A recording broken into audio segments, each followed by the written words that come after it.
முட்டை சாப்பிடும்போது பின்பற்ற வேண்டிய சில விஷயங்கள் என்ன என்பதை பார்க்கலாம்.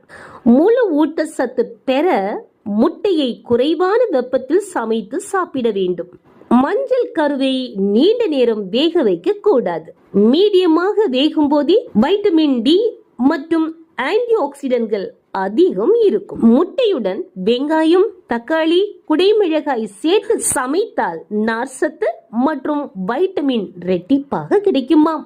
வெள்ளை கருவை மட்டும் சாப்பிடக்கூடாது, முழு முட்டையும் சாப்பிட வேண்டும். மஞ்சள் கருவில் omega 3, vitamin B12, vitamin D ஆகியவை நிறைந்து காணப்படுகின்றது. முட்டையில் மிளகு, ஜீரகம், ஓமம் போன்ற மசால்கள் சேர்த்து சமைப்பது நல்லது. இவை வாயுவை குறைப்பதோடு ஊட்டச்சத்து உறிஞ்சுதலை அதிகரிக்குமாம்.